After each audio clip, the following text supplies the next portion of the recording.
घेण्यासाठी मळगेवाडी या गावामध्ये आलो आहे। तर हे अतोनात नुकसान झालेलं आहे। हे शेतकऱ्याचं कधीही न भरून निघणारं नुकसान आज आपण पाहतोय। बेनीतुरा नदीचं या गावामध्ये पाणी येतं आहे।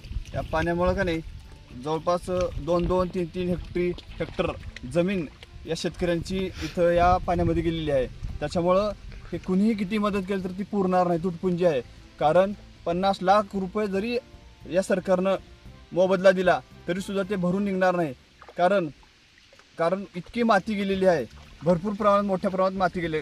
कोट्यावधी रुपये जरा या सरकारनं मदत केली शेतकऱ्याला तरी सुद्धा ती अगोदरसारखी सुपीक जमीन तशी तयार होते का मामा? होणार नाही, असा विषय आहे। त्याच्यामुळं आमचा हा मुळात शेतकरी उदार राजा आहे। कारण एकीकडे म्हणायचा हा देश कृषीप्रधान देश आहे आणि दुसरीकडे त्याला कुठेतरी तुटपुंजी मदत द्यायची, हे कुठेतरी शेतकऱ्याची म्हणजे सरकारबद्दल निगेटिव्ह भावना तयार होत आहे। त्याच्यामुळे माझं सरकारला एवढंच सांगणं आहे की तुम्हाला जे काही द्यायचं आहे ते भरघोस असं शेतकऱ्याला मदत द्या। कारण तुम्ही कुठंतर ते महाप्रसाद दिल्यासारखं करणार आणि वरून जा बाबा घरी म्हणणार आणि वरून हे घे तीर्थ म्हणणार, असं चालणार नाही।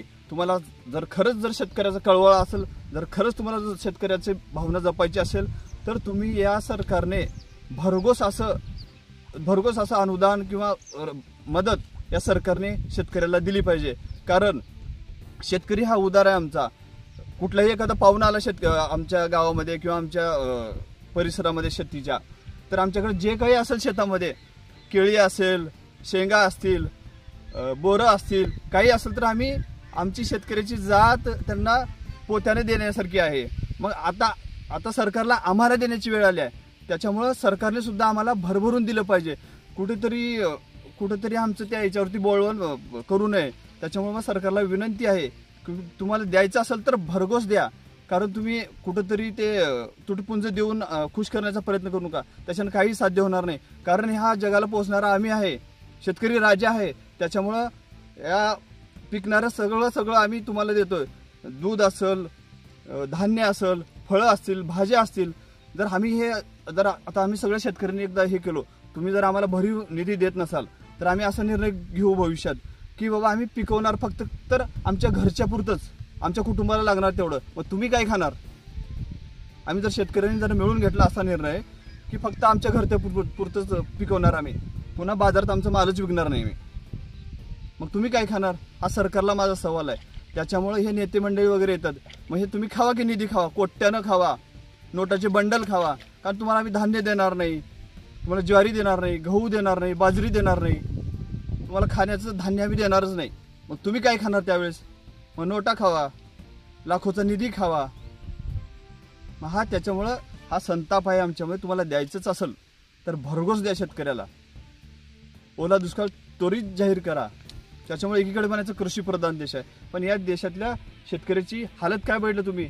आता हे पाणी थोडंसं ओसरलंय, तर हे पूर्ण अख्खं हे ऊस, हे सोयाबीन, सगळे पिकं हे पाण्यात होती आतापर्यंत। थोडं आज पावसाचा हे पाऊस कमी झालाय आणि पाणी ओसरलंय, त्याच्यामुळं ही परिस्थिती बघताय तुम्ही डोळ्याने। शेतकऱ्याची एवढे भयानक अवस्था आहे की भयानक म्हणजे भयानक अवस्था आहे। आणि शेतकऱ्याच्या मरणाची किंमत तुम्ही काय करता? 4 लाख रुपये। आणि हेलिकॉप्टर काय तुमच्या विमानातून मेलेल्या प्रवाशाची 1 कोटी। मग हा कुठेतरी ही तफावत आहे। त्याच्यामुळे सरकारने हे तफावत भरून निघण्यासाठी तुम्हाला खरं जरा शेतकऱ्याचं हित पाहिजे असेल, शेतकऱ्याच्या भावना जपायच्या असतील तर तुम्ही तात्काळ निर्णय घ्या, चांगला निर्णय घ्या। तुम्ही पण एक शेतकऱ्याचा मुलगा म्हणून शेतकऱ्याचे जे राजकारणी असतील त्यांनी सुद्धा तुमच्या बापाला डोळ्यासमोर ठेवा। एकीकडे मुख्यमंत्र्याच्या वर्षा बंगल्यातल्या सोप्याची किंमत 21 लाख रुपये आणि माझ्या शेतकऱ्याच्या मरणाची किंमत 4 लाख रुपये। मग हेही कुठेतरी शोकांतिक आहे। त्याच्यामुळं सरकारने असला कुठलाही दुजाभाव करू नये शेतकऱ्याला। मी आणि पुन्हा सांगतोय, शेतकऱ्याला कुठेतरी तुम्ही भरीव निधी द्या, भरीव मदत द्या, ओला दुष्काळ जाहीर करा। प्रति हेक्टरी तुम्ही 50,000 रुपये मदत जाहीर करा। आणि जी खरडून जमिनी गेल्यात त्यांना प्रति हेक्टर 1 लाख रुपये मदत मिळवून द्या, ही माझी शासनाला विनंती आहे। नाहीतर येणारा काळ तुमच्यासाठी घातक आहे। कारण आज कुठल्याच नेते मंडळीवरती आज आमचा शेतकऱ्याचा भरोसा राहिला का मामा? नाही। येतात फक्त फोटो सेशन करतात, काहीतरी मोगम आश्वासन देऊन जातात, पण प्रत्यक्षात तुमच्यापर्यंत आज कोणी विचारायलाय का? हा दुर्गम भाग आहे, दुर्लक्षित भाग आहे। पत्रकार साहेब तुम्ही जातीने उल्लेख हे करा, तुम्ही या गोष्टीची नोंद घ्या तुम्ही। कारण हा दुर्लक्षित भाग, नेहमी दुर्लक्षित भाग आहे। कोण येत नाही, आता पण बघायला सुद्धा कोण आलं नाही, विचारायला सुद्धा आलं नाही. तर म्हणून तुम्ही या शेतकऱ्याची सुद्धा जे तळमळ आहे त्यांची भावना, अहो हा शेतकरी एका दाण्याचे 1000 दाणे करून या सगळ्यांना हे करतोय. आम्ही काय करतो माहिती का साहेब, एका दाण्याचे 1000 धान्य करतोय. आम्ही खातो काय मात्र, तुम्हाला चांगलं चांगलं देतोय. आम्ही खातो काय मात्र, आणि तोच सोन्याचं घास तुम्हाला भरवतोय. त्याच्यामुळे तुम्ही सुद्धा अतिशय चांगल्या पद्धतीने आमचा विचार करावा, नाहीतर येणारा काळ हा खूप खूप वाईट असेल तुमच्यासाठी. कारण आम्ही धान्यच पिकवणार नाही, याच्या पुढे पिकवणार फक्त आमच्या पुरता. तुम्ही काय खाणार हा सुद्धा मोठा प्रश्न आहे. त्याच्यामुळं तुम्ही मोगम उत्तरं देऊ नका, शेतकऱ्याची थट्टा करू नका. त्याच्यामुळे जे काही तुम्हाला करायचं आहे चांगल्या पद्धतीनं त्या शेतकऱ्याला भरघोस असा निधी द्यायचा असेल तर, आणि तुम्हाला द्यायचंच नसेल तर देऊ नका. मग येणारा काळ हा तुमच्यासाठी खूप वाईट असेल.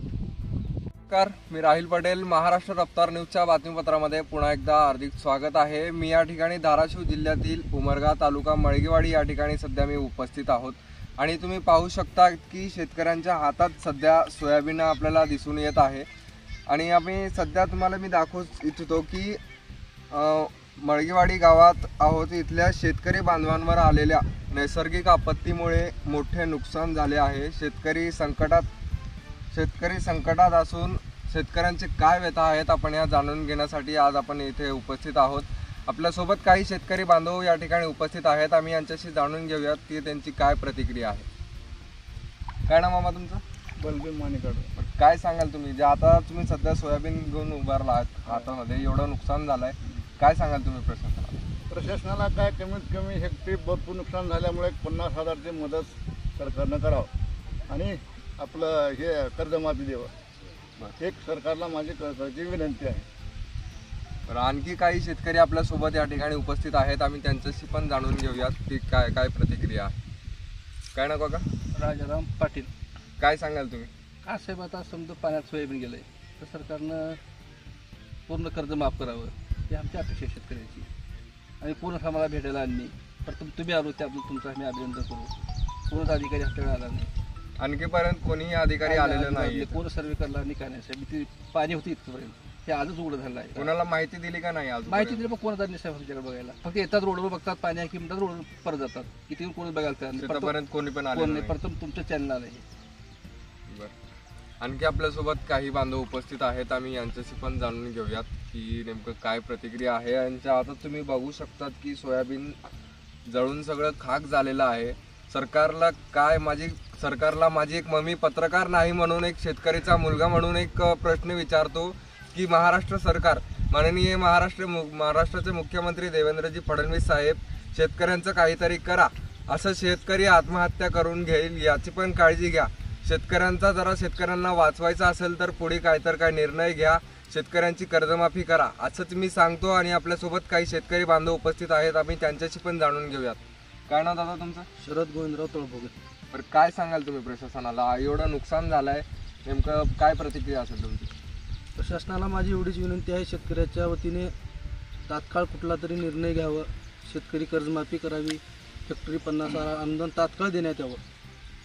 कारण शेतकऱ्याकडे आता हातबल झालेला शेतकरी आहे सध्या. शेतकऱ्याकडे शासनाकडे बघितल्याशिवाय पर्याय दुसरा कुठलाच नाही.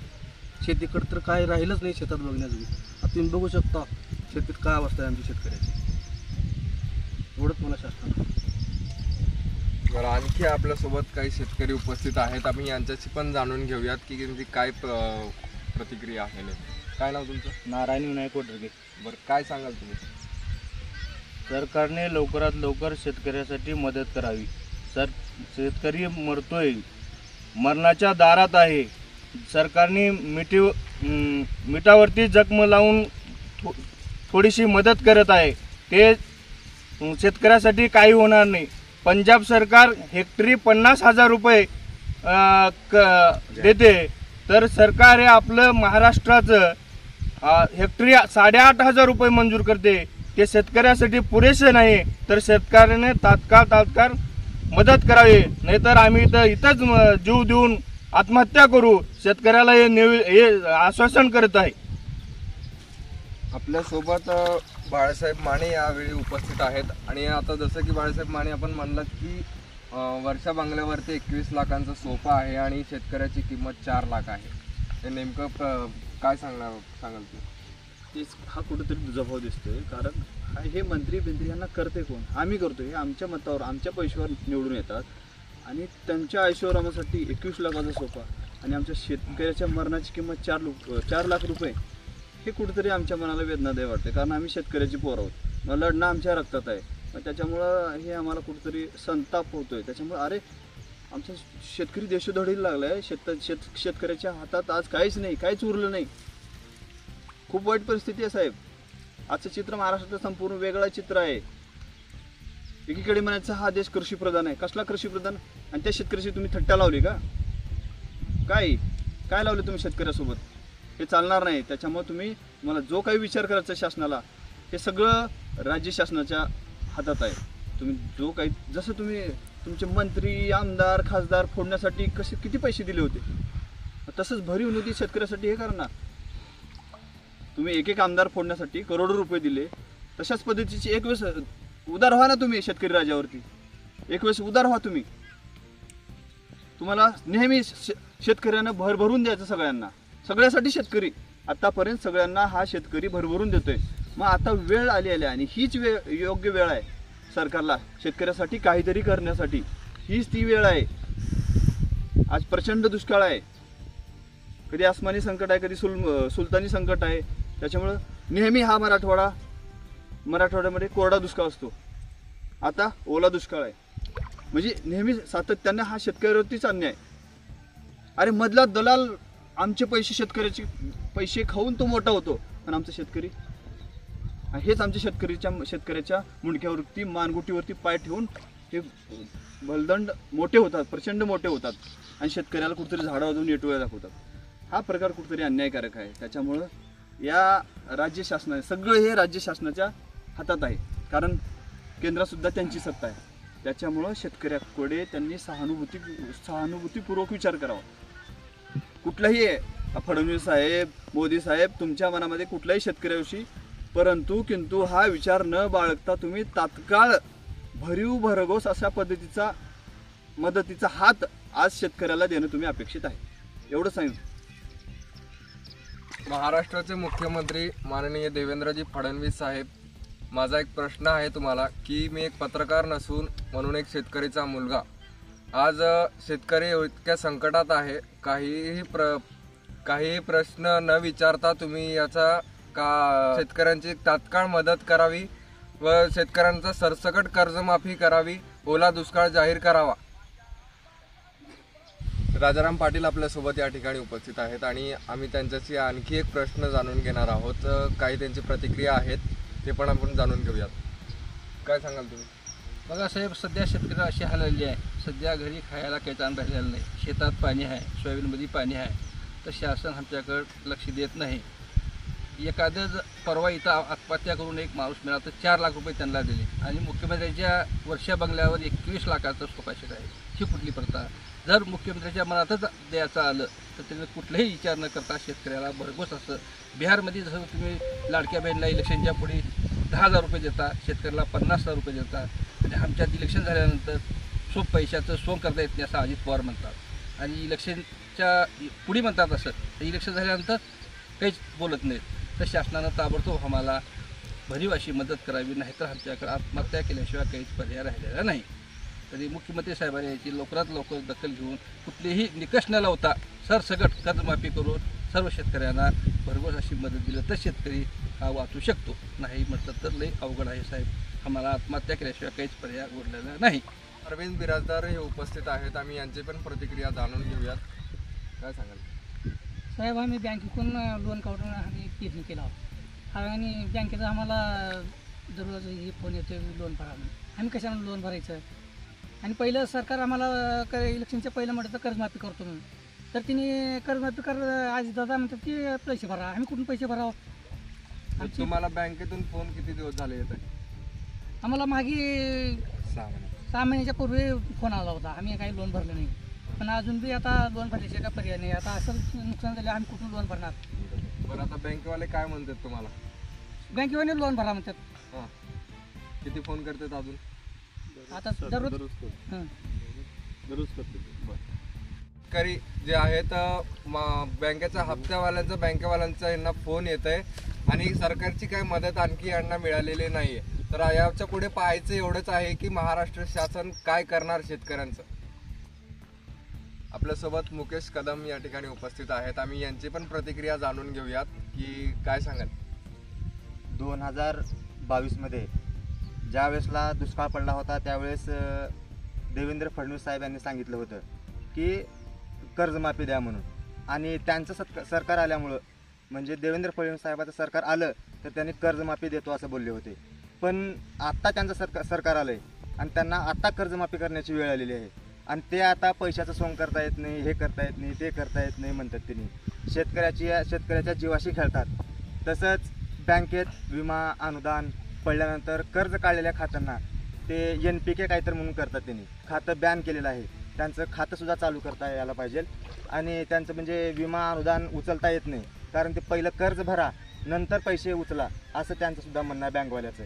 आता कमीत कमी माझ्या शेतकऱ्याचे म्हणजे MRGचे पैसे अडकलेले आहेत, घरकुलाचे पैसे अडकलेले आहेत, पाठीमागं विमा अनुदान पडलेलं आहे त्यांचे पैसे अडकलेले आहेत. शेतकऱ्याला पर्याय नाही म्हणजे असं नुकसान झालेलं आहे. तर शेतकऱ्याने करायचं काय हा प्रश्न म्हणजे माननीय देवेंद्र साहेब फडणवीस साहेबांना आहे.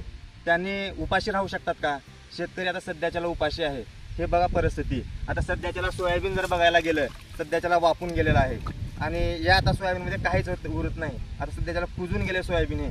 आता शेतकरी करायचं काय आता ह्याच्या पुढे. शेवटी महाराष्ट्र रफ्तार न्यूज या चॅनलमार्फत मी माननीय देवेंद्र फडणवीस साहेबांना एवढीच विनंती करतो की शेतकऱ्याचा अंत न पाहता त्यांनी तातडीने लवकर निर्णय द्यावा.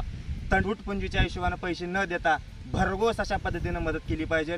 हेक्टरी 50,000च्या हिशोबानं पंजाब सरकार 50,000 देतंय आणि आपलं सरकार का भिकारी नाही आहे, भरपूर काय काम करतंय.